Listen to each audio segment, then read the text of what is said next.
Hello दोस्तों, स्वागत है आप सभी का एक और नई वीडियो में। दोस्तों उम्मीद करता हूँ आप सब बेहतर होंगे, आप सभी की तैयारी अच्छी चल रही होगी। दोस्तों जैसे कि आप सभी को पता है, जीएस के नए नए प्रैक्टिस सेट आते रहते हैं, तो उसी का एक और नया प्रैक्टिस सेट है जो कि आने वाले सभी एग्जामों के लिए इम्पोर्टेंट रहेगा। यहाँ से 100% प्रश्न एग्जाम में पूछे जाते हैं और पिछले एग्जाम में भी पूछे जा चुके हैं, तो इसलिए वीडियो को ध्यान से देखना। अपने सभी दोस्तों को वीडियो जरूर शेयर कर देना। दोस्तों चलते हैं टाइम ना वेस्ट करते हुए अपने प्रश्नों पर। नंबर 1 से शुरू करते हैं अपने प्रैक्टिस सेट को। आज का प्रश्न नंबर 1 है हमारा, विश्व में भारत के अलावा 15 अगस्त को ही स्वतंत्रता दिवस किस देश में मनाया जाता है? 15 अगस्त जो भारत के अंदर मनाया जाता है स्वतंत्रता दिवस के रूप में, ये उन किन किन देशों में मनाया जाता है, ये इसका बताना है। इसका राइट आंसर क्या हो जाएगा? ऑप्शन नंबर ए है दक्षिण कोरिया, ऑप्शन बी है बहरीन, ऑप्शन सी है कांगो, ऑप्शन डी है ये सभी। तो दोस्तों इसका right answer option number D हो जाएगा। ये सभी जितने भी देश दिए गए हैं, दक्षिण कोरिया, बहरीन और कांगो, इनमें भी 15 अगस्त को ही स्वतंत्रता दिवस मनाया जाता है। इम्पोर्टेंट पोस्ट क्वेश्चन है, यहाँ से प्रश्न बनता रहता है एग्जाम में, तीनों पॉइंटों को ध्यान रखेंगे। तो चलते हैं अगले प्रश्न पर। अगला प्रश्न है हमारा, ऐसा कौन सा देश है जो आज तक किसी का गुलाम नहीं रहा? ऐसा कौन सा देश है जो आज तक गुलाम नहीं रहा है, यह बताना है। इसका राइट आंसर क्या हो जाएगा? ऑप्शन नंबर ए है अमेरिका, ऑप्शन बी है नेपाल, ऑप्शन सी है चीन, ऑप्शन डी है कंबोडिया। इसका राइट आंसर क्या हो जाएगा दोस्तों? इसका right answer option number B हो जाएगा। नेपाल एक ऐसा देश है जो आज तक किसी का भी गुलाम नहीं रहा है, तो इसलिए इसका ऑप्शन नंबर बी सही हो जाएगा। ठीक है, चलते हैं नेक्स्ट प्रश्न पर। नेक्स्ट प्रश्न है हमारा, नेक्स्ट क्वेश्चन है, विश्व में कुल कितने देश हैं? जो विश्व में हैं हमारे, कुल कितने देश हैं ये बताना है। इसका राइट आंसर क्या हो जाएगा दोस्तों? ऑप्शन नंबर ए है 190, ऑप्शन बी है 193, ऑप्शन सी है 240, ऑप्शन डी है 206। दोस्तों इसका राइट आंसर क्या हो जाएगा? इसका right answer option number D हो जाएगा।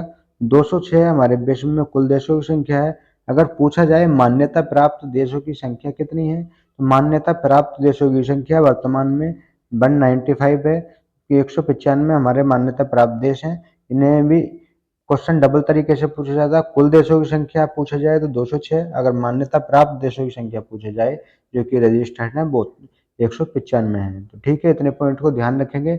नेक्स्ट प्रश्न पर चलते हैं। नेक्स्ट प्रश्न है हमारा, विश्व की सबसे बड़ी मस्जिद कौन सी है? विश्व की सबसे बड़ी मस्जिद कौन सी है ये बताना है। इसका राइट आंसर क्या हो जाएगा? ऑप्शन नंबर ए है मस्जिद अल इस्लाम, ऑप्शन बी है मस्जिद रहमतुल्लाह, ऑप्शन सी है नगीना मस्जिद दुबई, ऑप्शन डी है मस्जिद अल हराम। इसका राइट आंसर क्या हो जाएगा दोस्तों? इसका right answer option number D हो जाएगा।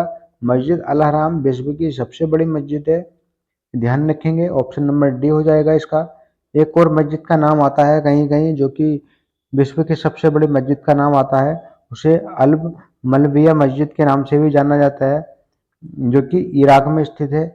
इसका भी सबसे बड़ी मस्जिदों में नाम आता है, कहीं कहीं कंफ्यूजन हो जाता है, तो दोनों पॉइंटों को ध्यान रखेंगे। अगले प्रश्न पर चलते हैं। अगला प्रश्न है हमारा, विश्व के किस देश में कोई भी मंदिर नहीं है? ऐसा देश कौन सा है जिसमें कोई भी मंदिर नहीं है? इसका राइट आंसर बताना है, क्या हो जाएगा? ऑप्शन नंबर ए है दुबई में, ऑप्शन बी है इराक में, ऑप्शन सी है सऊदी अरब में, ऑप्शन डी है ईरान में। तो इसका राइट आंसर क्या हो जाएगा दोस्तों? इसका right answer option number C हो जाएगा। सऊदी अरब में कोई भी मंदिर नहीं है, तो इसलिए इसका ऑप्शन नंबर सी सही हो जाएगा। चलते हैं नेक्स्ट क्वेश्चन पर। नेक्स्ट क्वेश्चन क्या है हमारा? नेक्स्ट क्वेश्चन है, विश्व का सबसे बड़ा महासागर कौन सा है? विश्व का सबसे बड़ा महासागर बताना है कौन सा है। ऑप्शन ए है प्रशांत महासागर, ऑप्शन बी है अटलांटिक महासागर, ऑप्शन डी है आर्कटिक महासागर, ऑप्शन डी है अंटार्कटिका महासागर। इसका राइट आंसर क्या हो जाएगा दोस्तों? इसका right answer option number A हो जाएगा। प्रशांत महासागर विश्व का सबसे बड़ा महासागर है, तो इसलिए इसका ऑप्शन नंबर ए सही हो जाएगा। नेक्स्ट प्रश्न पर चलते हैं। नेक्स्ट प्रश्न है हमारा, विश्व में सबसे कठोर कानून किस देश का है? विश्व में सबसे कठोर कानून वाला देश बताना है कौन सा है। ऑप्शन ए है इसका सऊदी अरब, ऑप्शन बी है ईरान, ऑप्शन सी है अमेरिका, ऑप्शन डी है चीन। इसका राइट आंसर क्या हो जाएगा दोस्तों? इसका right answer option number A हो जाएगा। सऊदी अरब एक ऐसा देश है जिसमें कानून सबसे कठोर हैं, तो इसलिए इसका ऑप्शन नंबर ए सही हो जाएगा। नेक्स्ट क्वेश्चन पर चलते हैं। नेक्स्ट क्वेश्चन है हमारा, विश्व की सबसे बड़ी दीवार कौन सी है? विश्व की सबसे बड़ी दीवार बतानी है, कौन सी है? ऑप्शन ए है तिब्बत की दीवार, ऑप्शन बी है पैटागोनिया की दीवार, ऑप्शन डी है चीन की दीवार, ऑप्शन डी है राजस्थान की दीवार। तो इसका राइट आंसर क्या हो जाएगा दोस्तों? इसका right answer option number C हो जाएगा। चीन की दीवार विश्व की सबसे बड़ी दीवार है, तो इसलिए इसका ऑप्शन नंबर सी सही हो जाएगा। अगर पूछा जाए इस दीवार का नाम क्या है, तो इस दीवार का नाम ग्रेट वॉल ऑफ चाइना के नाम से भी इसे जाना जाता है। चलते हैं नेक्स्ट क्वेश्चन पर। नेक्स्ट क्वेश्चन है हमारा, अगला प्रश्न है हमारा, विश्व में सबसे अधिक वेतन किस देश के राष्ट्रपति को मिलता है?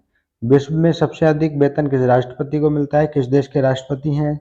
ऑप्शन ए है अमेरिका, ऑप्शन बी है चीन, ऑप्शन सी है भारत, ऑप्शन डी है नेपाल।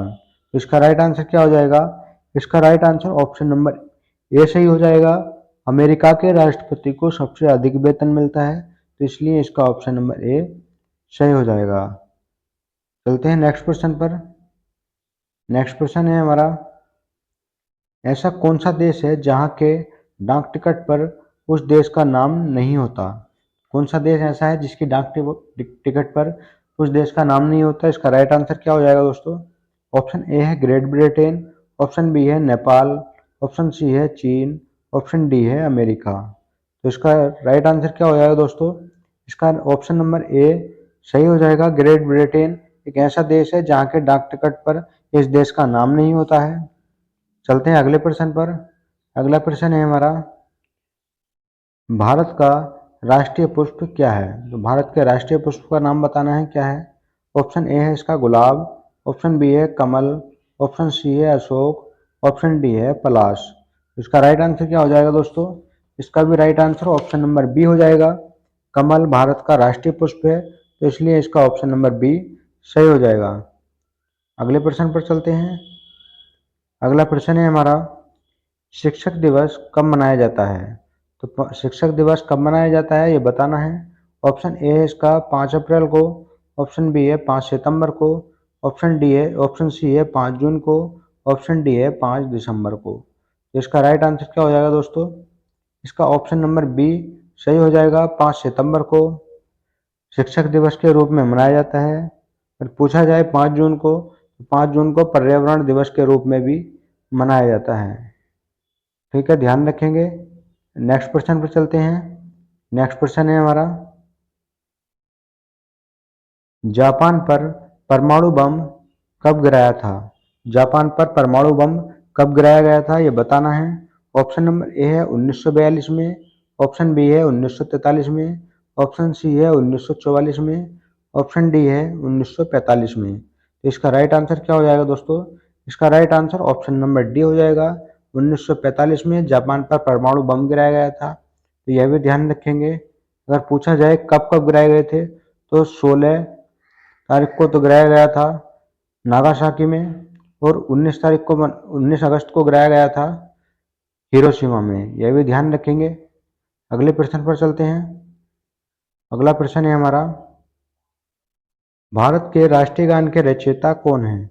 भारत के राष्ट्रीय गान के रचयिता का नाम बताना है, कौन है? ऑप्शन नंबर ए है मुंशी प्रेमचंद, ऑप्शन बी है बंकिम चंद्र चटर्जी, ऑप्शन सी है रविन्द्रनाथ टैगोर, ऑप्शन डी है राजा राम मोहन राय। तो इसका राइट आंसर क्या हो जाएगा दोस्तों? इसका right answer option number C हो जाएगा। रविन्द्रनाथ टैगोर भारत के राष्ट्रीय गान के रचयिता हैं, ये ध्यान रखेंगे, इसलिए इसका ऑप्शन नंबर सी सही हो जाएगा। अगले प्रश्न पर चलते हैं। अगला प्रश्न है हमारा, विख्यात महाकाव्य महाभारत के रचयिता कौन है? विख्यात महाकाव्य महाभारत के रचयिता कौन है ये बताना है। ऑप्शन नंबर ए है मुंशी प्रेमचंद, ऑप्शन बी है वेद व्यास, ऑप्शन सी है रविन्द्रनाथ टैगोर, ऑप्शन डी है राजा राम मोहन राय। इसका राइट आंसर क्या हो जाएगा? इसका right answer option number B सही हो जाएगा। वेद व्यास विख्यात महाकाव्य महाभारत के रचयिता हैं, वे ध्यान रखेंगे। अगले प्रश्न पर चलते हैं। अगला प्रश्न है हमारा, टेलीविजन का आविष्कार किसने किया था? टेलीविजन का आविष्कार बताना है किसने किया था। ऑप्शन ए है इसका डग एंजलबर्ट, ऑप्शन बी है लीथम सोलेज, ऑप्शन सी है जॉन लोगी बेयर्ड। तो इसका राइट आंसर क्या हो जाएगा दोस्तों? इसका right answer option number C हो जाएगा। जॉन लोगी बेयर्ड जी ने टेलीविजन का आविष्कार किया था। अगर पूछा जाए डग एंजलबर्ट जी ने किसका आविष्कार किया था, तो इन्होंने माउस का आविष्कार किया था। तो पूछा जाए लेथम सोलेज जी ने क्या किया था, तो इन्होंने कीबोर्ड का आविष्कार किया था। ये तीनों पॉइंट इंपोर्टेंट हैं, इन्हें ध्यान रखेंगे। नेक्स्ट क्वेश्चन पर चलते हैं। नेक्स्ट क्वेश्चन है हमारा, भारत की पहली महिला शासिका कौन थी? तो भारत की प्रथम महिला शासिका का नाम बताना है, कौन थी। ऑप्शन नंबर ए है इसका रमाबाई, ऑप्शन बी है लियोनेंस, ऑप्शन सी है फातिमा बीबी, ऑप्शन डी है रजिया सुल्तान। इसका राइट आंसर क्या हो जाएगा दोस्तों? इसका right answer option number D हो जाएगा। रजिया सुल्तान भारत की पहली महिला शासिका थी, जो कि इन्होंने दिल्ली के सिंहासन पर राज किया था। इसका ऑप्शन नंबर डी सही हो जाएगा। अगले प्रश्न पर चलते हैं। अगला प्रश्न है हमारा, मछलियाँ किसकी सहायता से सांस लेती हैं? मछलियाँ किसकी सहायता से सांस लेती हैं? ऑप्शन ए है गलफड़े की, ऑप्शन बी है फेफड़ों की, ऑप्शन सी है जबड़ों की, ऑप्शन डी है ये सभी। इसका राइट आंसर क्या होगा दोस्तों? इसका right answer option number A हो जाएगा। मछलियाँ गलफड़ों की सहायता से सांस लेती हैं। ध्यान रखेंगे, इसका ऑप्शन नंबर ए सही हो जाएगा। अगले प्रश्न पर चलते हैं। अगला प्रश्न है हमारा, इनकलाब जिंदाबाद का नारा किसने दिया था? इनकलाब जिंदाबाद का नारा किसके द्वारा दिया गया था, यह बताना है। ऑप्शन ए है इसका भीमराव अंबेडकर साहब, ऑप्शन बी है सचिन तेंदुलकर, ऑप्शन सी है मोरारजी देसाई, ऑप्शन डी है भगत सिंह। इसका राइट आंसर क्या होगा दोस्तों? इसका right answer option number D हो जाएगा। भगत सिंह द्वारा इनकलाब जिंदाबाद का नारा दिया गया था। ध्यान रखेंगे इसे भी। चलते हैं अगले प्रश्न पर। अगला प्रश्न है हमारा, जलियांवाला बाग हत्याकांड कहाँ हुआ था? जलियांवाला बाग हत्याकांड कहाँ हुआ था? इसका राइट आंसर क्या होगा? ऑप्शन ए है अमृतसर में, ऑप्शन बी है दिल्ली में, ऑप्शन सी है प्रयागराज में, ऑप्शन डी है आगरा में। इसका राइट आंसर क्या हो जाएगा दोस्तों? इसका right answer option number A हो जाएगा। अमृतसर में जलियांवाला बाग हत्याकांड हुआ था, इसलिए इसका ऑप्शन नंबर ए सही हो जाएगा। दोस्तों आज की वीडियो में सिर्फ इतने ही प्रश्न रखते हैं। मिलते हैं अगली वीडियो में। और आप सभी को क्वेश्चन कैसे लगे, ये सभी आप सभी को कमेंट बॉक्स में ज़रूर बताना है। तो चलते हैं, मिलते हैं अगली वीडियो में। तब तक के लिए जय हिंद।